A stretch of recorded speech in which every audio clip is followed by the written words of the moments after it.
Hi, this is Andy of Andy's Personal Development, and we are currently live in the breakout room. So, welcome, and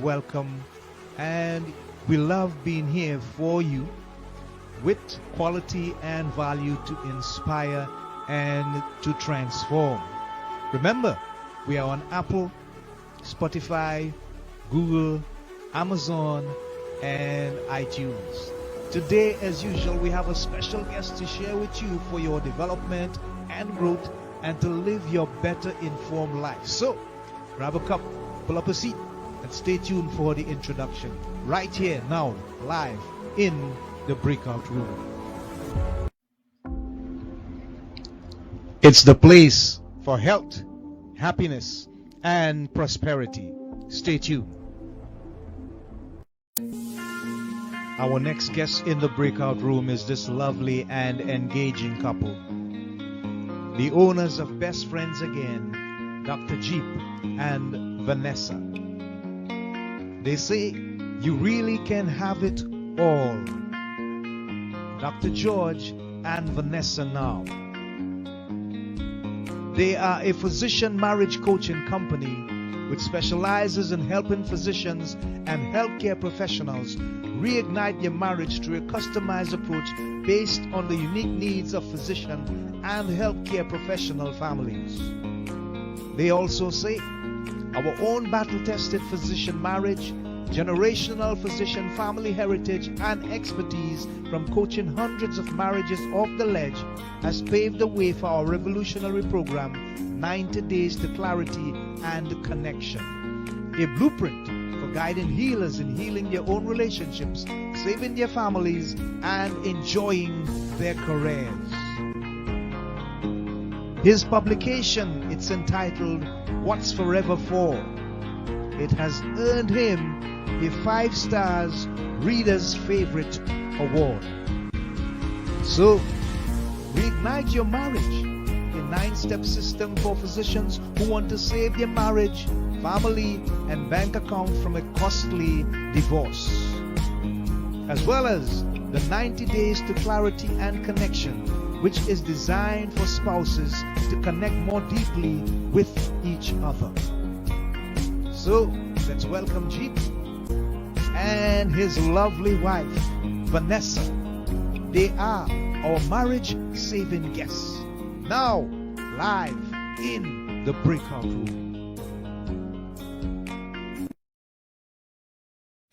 Hi, folks. This is Andy, your award-winning and internationally accredited life and development coach, and we are currently live in the breakout room with our special guests.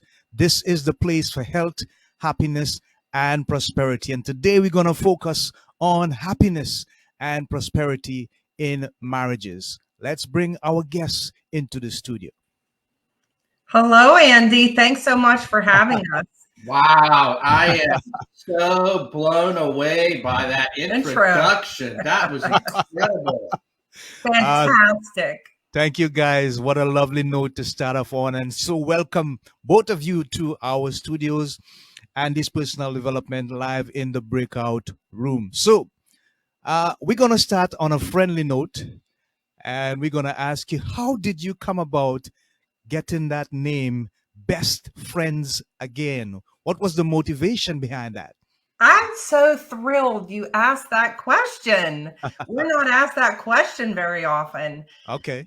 When we were deciding for the name of the business, I thought I need to have a name that encapsulates the feeling of couples when they're in the limerence phase. And the limerence phase of their relationship is when they're happy, they're best friends, they want to spend their waking moments with each other. They're always on the top of each other's minds. They're consumed in the relationship, right? Right. And of course, that's a stage. And the next stage of, they get married and then go into the honeymoon phase. And coming out of the honeymoon phase is where they usually stop being best friends. Okay. if the marriage is going down a path that, you know, there are more conflicts than there are happy times like they used to be. So I just thought, what is it about them? And our own daughter was actually getting married, and I watched those two develop. I watched their behavior, everything. And I thought, we need to go back to feeling that way and being that way. And that's becoming best friends again. Being best friends is considered a healthy habit of a healthy relationship. Great. Wonderful. Thanks for sharing. You were working with a couple since 1994, right? Yes, so what was George and Vanessa doing before 1994? What were you guys into? Well, let me just give you a little background, and Vanessa can give you a little background of how this kind of all came to be. Sounds good. Go ahead. I was born into a physician marriage, and like in your intro, you know, been surrounded by physicians and physician marriages really my entire life. But younger on, my dad really a good physician, but not really a good husband, unfortunately. Very you know, very bad behaviors towards my mother. Not a lot of credit for what she contributed around the house. And you know, I saw this behavior, really wasn't in a position to really call him on it until later on in life, which I did. But I knew two things when I was growing up, and that one is that I wanted to be a doctor, and two is that I wanted to be, you know, I wanted to be married. And I thought, when I get to that point and I'm able to start helping couples, you know, it was a desire almost as much as being a doctor that I wanted to do. And so fast forward, and then you could tell him, honey. So I was previously married before I met him, and I was in a relationship that was clearly not working. And a big reason why it wasn't working is because he was not interested in making the marriage better. It was essentially his way or no way, and he wasn't open to anything. And unfortunately, in that instance, you know, a relationship is a partnership. It's a team effort. And when the couples do not work together as a team, then they're finding themselves alone in the relationship. And so, of course, I was extremely lonely, and you know, I didn't want to go through a divorce. I didn't want to be a statistic, but I was so unhappy and miserable because I wasn't feeling love in the relationship. So I decided to terminate it, and fast forward, moved to Pittsburgh, fast forward, met him, was very cautious about he's going to check off the majority of my boxes, right? Or I'm definitely not going to step back into a relationship that isn't working. So it was fantastic because his attitude, and that's huge. Attitude is huge. His attitude was that he wanted to have the best relationship with his future spouse as he possibly could, and was willing to work on it. So we got married. You know, we went through some coaching ourselves. We learned tips and tools that really we have used throughout our marriage. And in the time of storms in life, because everybody has them. Had it not been for the tools that we learned and practiced, there could have been a different outcome. So 2 years after we got married, so we've been married going on 30 years. Together, great. Together 31. So 2 years after we got married, we got trained and really started. You could almost call it a calling, almost like a ministry that we, you know, that we have followed for 28 years and will continue to follow as long as we're able. Great. Wonderful. Thanks for sharing, you guys. That is very intriguing and an interesting story. And it takes me to a place where I'm beginning to see the synergy between you guys and understand how you came to where you are today, which is really sensational. What would you say would be the foundational moment for you deciding to become involved in helping physicians, particularly who are struggling with their marriages and so on? What would that, let's say, epiphany moment be like? What had it been for you guys? Well, I would tell you, Andy, that the epiphany moment, I mean, besides the original desire that I had, Uh-huh. I think the Uh-huh. epiphany moment happened in a lot of what we do when we coach is we model Hmm. experiences that we've had, which Yeah. helps other couples identify with pain points that we've gone through ourselves. Hmm. Yes. And so that moment happened when I was early on, after I had gone through training and was out working as a physician. Hmm. And Vanessa was she was managing my office, but we also Okay. had kids. So Yes. she had two jobs. Hmm. I had one, she had Uh-huh. two. Okay. So I would I'd be at work till pretty late, Hmm. oftentimes 8 or 9 o'clock and sometimes older. Well, she would leave Wow. the office at 4 o'clock, Hmm. and then she would go pick up our kids. And then she would go home and her other job started. And Yes. Yes. so when I would get done it with my responsibilities, I would head home. And usually at the end of the day, I was pretty numb. Mm. Yeah. Yeah. I had not a whole lot left. And Right. so my desire coming through the door was to go to my chair and just watch TV and kind of be oblivious and to Mm. decompress Wow. for the next what usually would be a couple of hours. Well, Hmm. while all this was happening, Uh-huh. Vanessa would be in the kitchen with the kids. The kids Yeah. are pawing at her. She's Yeah. trying to make dinner. Yeah. And I'm in there not paying attention to any of this. And Wow.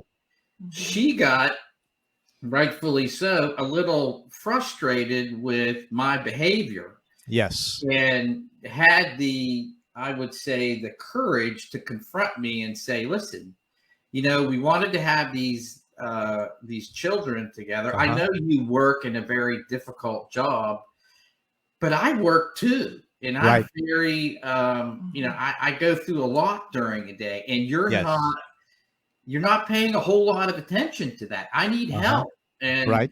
so I kind of felt like I was not alone as far as physicians that were going through this Yeah. type of a problem. And so through Vanessa's courage and my vulnerability, we were able to come to a solution There you go. to the problem. Yeah. Right. And we felt, we need to help. We need to help other couples in this Hmm. situation Hmm. out. So this doesn't mushroom into something that could potentially be a relationship, marriage ending type of a problem. And Ah. that was the aha moment, I think. Wow. Yeah. Thank you. Because being a healthcare provider, Hmm. being in the healthcare field, Yeah. there are inherent qualities that come with being in that, and it's not just a job. It's a way of life, really. And there are pluses that come with that job. There are negatives that come with that job. And we felt that we were in a perfect position because we experienced those pain points. Okay. And we were in a perfect position to understand Hmm. exactly what these couples go through. Right. Great. I'm a bit curious. Is it Mhm. that you work mainly with physicians, or are you open to people who generally struggle with their marriages? We are open to anyone that is struggling Uh-huh. with their marriage, that wants marriage coaching. We specifically market to healthcare just because it's a marketing, it's marketing through e-commerce. So, it's a way that we market. However, if, through our advertising, folks come to us, they're not denied. Of course. Great. Wonderful. Yes. Before we got into treating or coaching healthcare professionals in particular, most of our career has been coaching any marriage, any situation to help them get through. So yes, we want to help as many people as we can. Great. Tell us a bit about Reignite Your Marriage, the 9-step system. Tell us a bit about that. Sounds really interesting. Thank you. We feel it's really special. We essentially put our lives into this. And the first part, it's a 90 days and it's over 3 months. And the first month we work on clarity and clarity between the self. Who am I? What do I want? What do I need? Because sometimes those lines blur and we end up being something different for each other and we lose ourselves in the process. So we get clarity on the self. We get clarity in how we communicate because, of course, communication is the number one reason why people have conflict in their relationships. So we teach them a way of communicating that takes the emotion out of it, the bad emotion out of it, but it inserts a way of empathizing with each other so that you come from a place of empathy and understanding instead of anger and trying to defend your position. Wow. So that's the clarity step. Okay. The second month, we work on challenges. What are challenges that married couples go through in their relationship? The job, family, children, parenting, in-laws. Yes. In-laws. Yeah, struggling to be vulnerable with each other. So that is the challenge month. And we work with the couples to coach them through their challenges so that they understand each other, because understanding each other is what we're really looking for. And that's the most important thing too. Okay. You may think you understand your spouse, but when we start asking certain specific questions, you will be amazed at how much you didn't know the person that you're married to. Yeah. Wow. You really get into the thoughts and the feelings. And then the third month, we focus on sexuality and what that brings to the relationship. What we found in our years of coaching is not a lot of programs focus on sexuality. It's just a hot topic, right? Okay. They don't want to go there. We felt to offer a comprehensive program to our clients, we had to go there. So I have been trained in a somatic sex and relationship coaching philosophy where we get the body instead of the head into the game. Of course, we need our heads, right? Yes. But we need to get out of our thinking process and into our feeling process on a somatic level. And that's what we teach in that step. It's,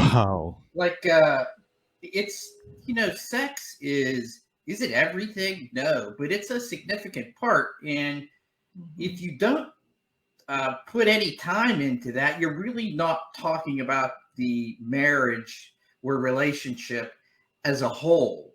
And in a lot of coaches don't want to go there, so they end up referring out. And it's been our belief that we're going to offer that, in its entirety. If things are going well, as far as issues that you deal with in your marriage, sex is a small part. But if it's not going well, it tends to balloon into a huge part of your marriage, and other things that you need to be paying attention to are kind of dwarfed by this problem with sexual communication. It becomes the primary focus. All When right. sex is a problem in the relationship, it becomes the primary focus on the minds of the individuals in that relationship. Yeah. Great. Fascinating, guys. Hats off to you. Thanks for sharing. I'm having a whole new revelation in my mind with regards to this whole scenario and marriage. And it's very intriguing. But that leads me to this question. Mhm. In the years that you have been counseling and dealing with people struggling with marriages, what would you say is the most common factor, denominator that people challenge with the most? I know there's a balance because you guys are doing it from an overall aspect. You're looking at it, I guess, holistically. But Yes. is there one strong, outstanding common denominator that says, wow, this is the thing that they struggle with the most? Yes. And Mhm. what I also want to Ladies first, clarify, Jeep. I'll take this one. Okay. The big problem, and Vanessa's kind of already touched on it, is the communication aspect. Right. But to dovetail with that a little bit is, it's not just communicating when you get married. Mm-hmm. It's communicating, and should be communicating, before you get married. Yeah. What we find happens is that there's not substantive discussions that occur before marriage. Oh, okay. You need to get into talking about things rather than what you like to do together. I mean, that's nice. Yeah. But if you're not talking about potential deal breakers before you get married, you really are doing yourselves a disservice. For instance, are you guys, do you come from different faiths? Do you have a faith at all? All right. Is that a potential problem that could happen? Okay. Are you open to going to a different area to practice, to have a job? Or is it a problem doing that because you're really grounded in where you are, you've got family and friends, and you don't want to upset that type of stability and foundation you have in that area? Do you want to have kids? And if so, how many kids do you want to have? Right. And what couples tend to do is, these are uncomfortable topics potentially. So what they do is they kind of skirt them because of the problems that they cause between them. And they come to a decision and say, we'll get through this. It'll be okay after we're married. Wow. Well, that's, what happens is, after the limerence and after the honeymoon phase, when real everyday life starts to hit, not only is that problem still there, but it is now it has much more significance because now you're married. Yes. Which is a different step. And you really have to deal with that. And so, if you would have taken care of at least a portion of this before you were married, this dispute that's inevitably going to come would not have to have occurred. And so it's communication before, which kind of feeds into the poor communication that you have when you start out your marriage. Wow, that's powerful, Doc. Thanks for sharing. What I want to interject and say, Andy, is to clarify that we are not counselors. So there's a difference between coaching and counseling. Definitely. We are coaches, and in our process, if there is anyone that needs counseling, we are extremely happy to refer them to someone. Okay, great. To kind of give your audience a difference between the two, a counselor or a therapist has had different training, and they deal more with issues that have happened in the past. Right. As a coach, we deal with the goals for the future. Right. And so some things happened in the past that if they're not dealt with, and these could be things like addiction, it could be things like abuse that are really causing couples to be stuck. Yeah. That's more for a counselor or a therapist. We deal with what they want to do for the future. So it's fine. People get very confused. And so it was just a good point, I think, to let your listeners understand the difference between the two. Wow. Thanks for sharing, guys. That is really fantastic stuff. I have two comments from John Campbell. The first one, he says, communicating and understanding what is communicated. And the second one, he says, marriage is really different from courting. So I guess that ties in exactly with what you guys are sharing with our audience at this point in time. So I'm glad somebody is absorbing the information. Great. Great. So we're going to go for a quick commercial break, and we'll be right back with Dr. Jeep and Vanessa in the breakout room. Don't go anywhere, guys. We'll be right back shortly. FindRadioGuest.com, the place to click to find guests to interview for free. And if you're a radio show booker, podcaster, talk show host, or television producer, then this is the place to get podcasts and radio interviews or promote your books and products as a guest expert sponsor. FindRadioGuest.com. Check it out. Hi people, this is a special invitation for you to join our community. Yes, we're inviting you to join our community for 2022. What's in store? Well, what we want is your feedback on our content and our guests, but more so on what you need to be inspired and transformed from your current condition to one of happiness, health, and prosperity. So drop us a line and reach out. Help us to better help you achieve your goals. So, people, inbox me at www.facebook.com/mddreamer/. That's www.facebook.com/mddreamer/. Or send me an email at lovebitsa@gmail.com. That's lovebitsa@gmail.com. We love hearing from you as we build our partnership in growth and development, and we look forward to your communicating. Help us to help you to live a better life in personal growth and development from Andy's Personal Development. We love you. We look forward to hearing from you. See you soon. Bye for now.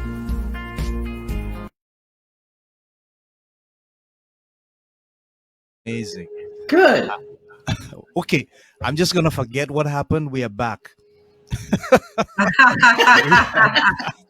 We are back. Sorry about that, guys. Oh, don't apologize. Yeah. Listen, I'm intrigued about what's forever for, and I want you to tell us about it. What was the motivation behind that writing, and how long did you do the research and stuff to get the information for that publication? I've always looked at marriage by that phrase. What's forever for? You take your vows, and your vows are supposed to be forever. But unfortunately, in our the way our culture is these days, it's like if there's a problem, there's an easy way to get out of it. I mean, there's a whole type of occupation out there, a whole industry to help couples split up. I mean, just go get the divorce lawyer, split the kids, split the assets, split the house, and then just move on with the rest of your life. And I'm like, why even take vows if it's going to be that easy to get out of your relationship? And so that saying is like, what's forever for? And so in writing this book, I ask that question, what is forever for? And then continue to write about It's about marriages from 3 different time periods, Okay. and how Okay. each have different challenges, how each have similar challenges, and how the tools that are part of our program, how they could have been used, and in some cases how they were used to get by these problems. Okay. So it was just answering that question, which I think couples should do before you say I do, and before you put those rings on. Is this forever? And if Yeah. it's Yeah. not forever, then don't do it. Yeah. Right. I have to agree with that. I have to definitely agree with that.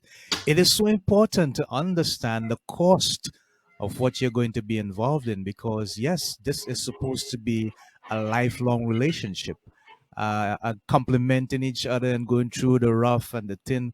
I mean, Yeah, if you look at the marriage vows in particularly, and what it refers to, it encompasses everything. So I understand the dynamics. Thanks for sharing. sure. Are you both still practicing or just involved full time? Is it a combination of the two, or what? We are devoting ourselves to this business full time. Okay, okay, great. It's Wow. just Hmm. it's a labor of love. It Mm-hmm. really is. And it's, our desire is to help as many couples as we can. Okay, Um, great. with COVID and all these other problems that have been wreaking havoc on marriages and Mm-hmm. relationships, Uh-huh. we want to be able to help as many couples as we can get to Okay. the other side Okay, of these great. issues. Wonderful. Thanks for sharing.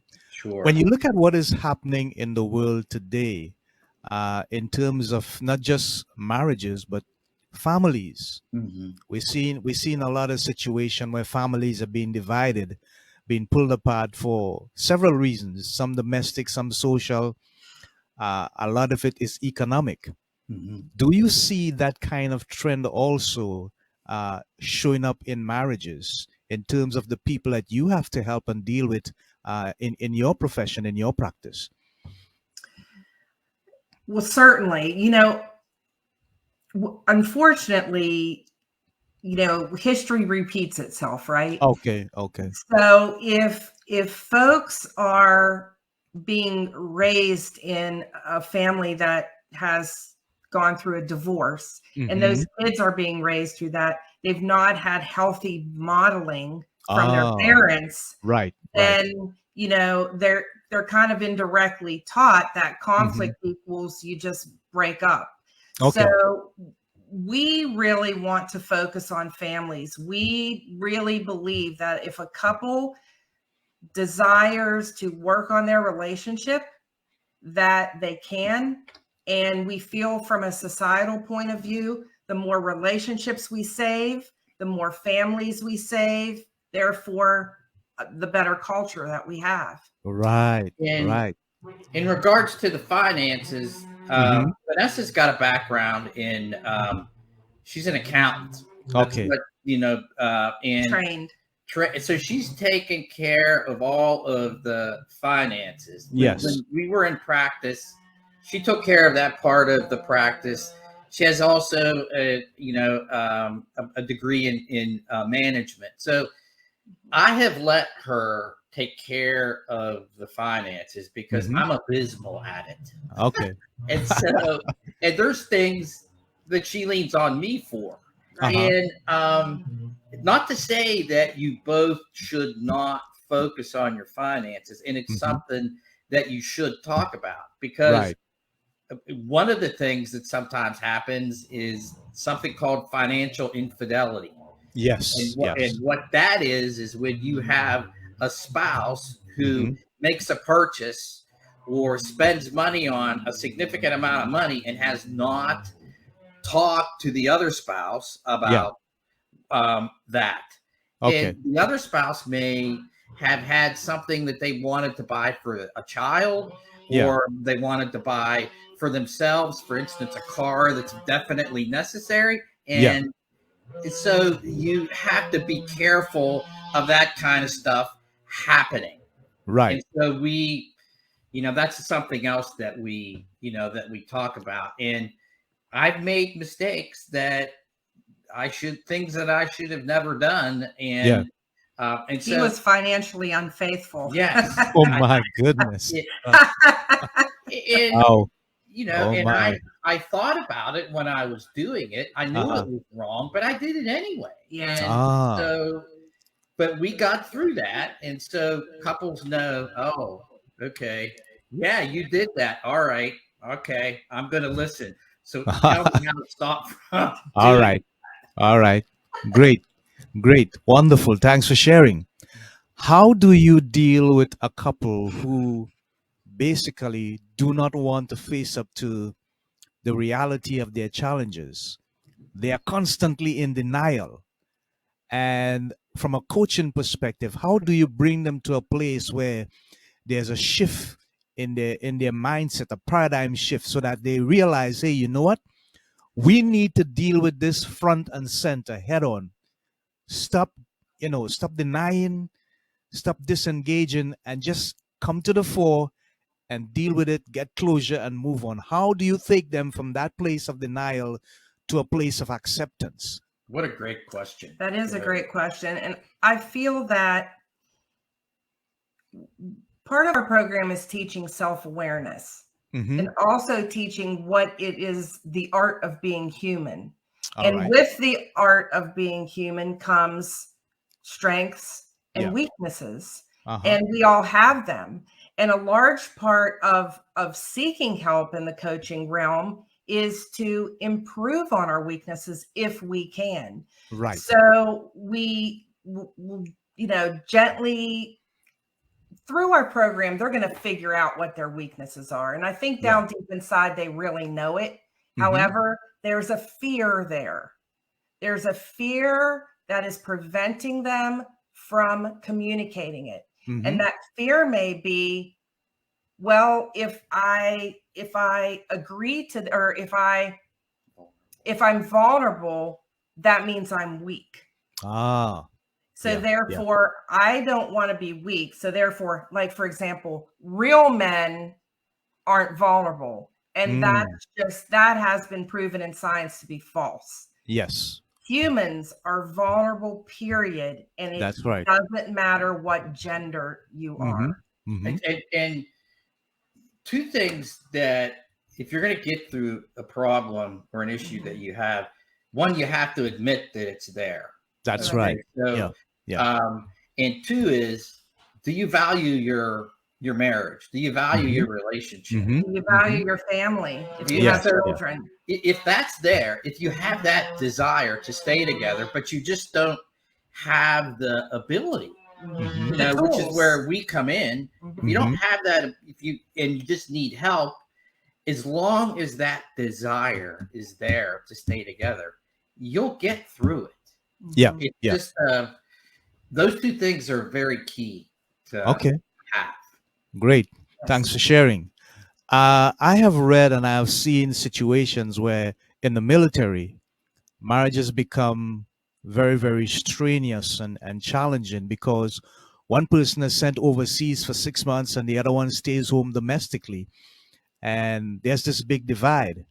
How about in the medical profession where someone has to go foreign, let's say to Europe or somewhere, on a special scholarship or to assist some people with a field of specialty that person is competently able to do, and then they're away from their loved one, their wife, their spouse for 6 months, 7 months.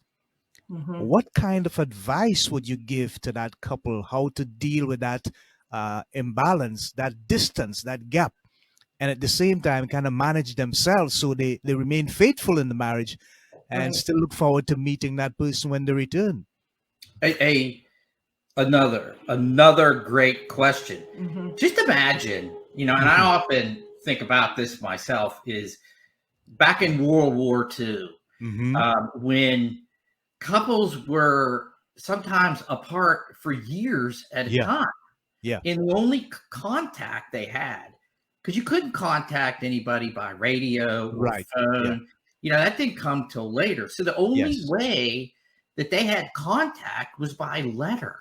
Huh. And Wow. just an incredibly difficult situation. Mm-hmm.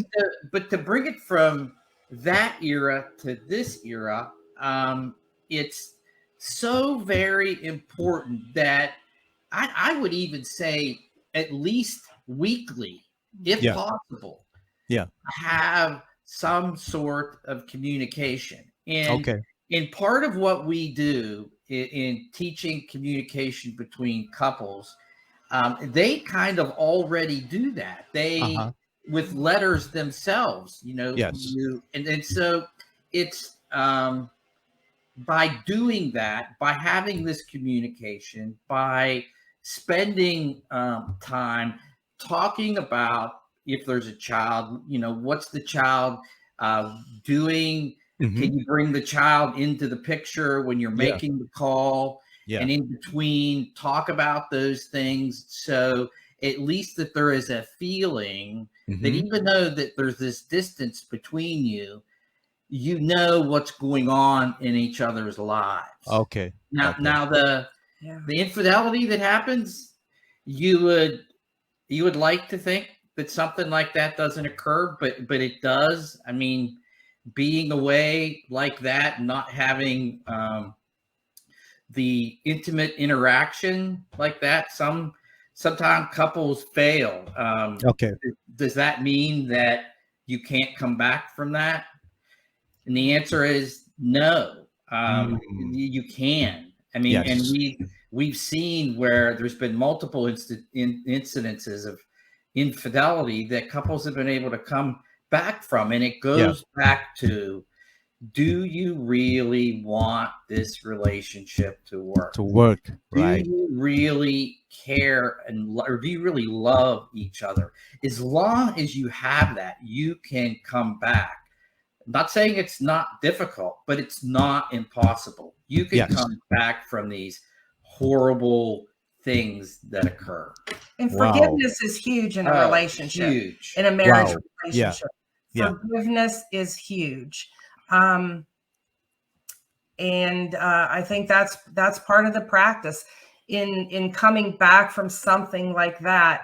There has to be a degree of a person's ability to forgive. Wow, wonderful. Wow, I am really, really so very impressed with the knowledge and the experience of you guys.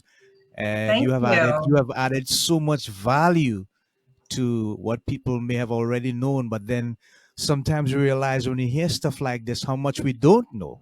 That's right. And it gives us an opportunity to search ourselves more and to take a different and better perspective. So thank you so much. Hats off to you guys for that.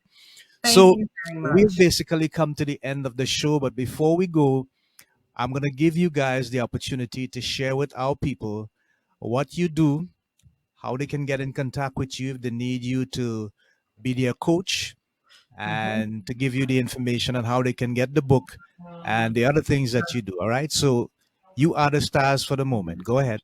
First of all, before we get into that, two things that we like to leave listeners with and people that we coach is that you're not alone. There's people out there. You're not the only one that's dealing with this. Do not think that you're a failure. Do not think that there's a problem with you. Take that step. Take that step to get help, because you're going to be glad you did. And the second thing is, don't suffer in silence. It's not necessary. And just please don't do that. Go ahead. And the point I'd like to make is that, we're human and it's hard being human. When you have someone that has your back in a relationship, it can make all the difference in the world. And we teach that. We teach you how to do that. And consider coaching to be more of a learning opportunity You will have personal growth, the growth of you as a couple. It's not a place where you sit and pick apart each other, where you need a third party to say he said, she said. That's not about it. Our program is based on solid research in the field, and it's educational. You can reach us at www.bestfriendsagain.com, and you can get the book, What's Forever For, from Amazon. All right. Wonderful. Wonderful. Thank you so much. We have 2 likes and another comment. John Campbell says, love and forgiveness is the backbone of any relationship. Yes. John is right. Yes. Yeah. Wonderful. Wonderful. I'm going to add my little 2 cents if you don't mind. Sure. And I think that basically what people need to realize is that when you become engaged to a marriage relationship, you should treat it as it's the most valuable thing in your life. Yes. And an investment in which you desire to have returns. Yes. But in this instance, it's not return for yourself, but it's return for your family. Yes. And if you can take that perspective, it becomes so much more valuable, because now you realize, hey, I have something that I need to work for, to fight for, to live for. And it becomes more meaningful. And therefore, what it takes out of me is worth it. So I just want to share that with you guys. And thank you so much for the wonderful information and the experience and the knowledge that you have shared with us today on the show. So this is Andy of Andy's Personal Development saying thank you so much for all the support and the commitment. Remember, guys, the 3 watchwords: health, happiness, and prosperity. And today we have made more steps in achieving those goals in our lives. So until next time, we want to say thanks to Dr. Jeep and Vanessa for their wonderful and engaging information on how we can retain, keep, heal, and procure our marriages. Thank you so much. Until next time, this is Andy of Andy's Personal Development, live in the breakout room, saying God bless, shalom, namaste. Take care now. Beautiful. Beautiful. Bye-bye.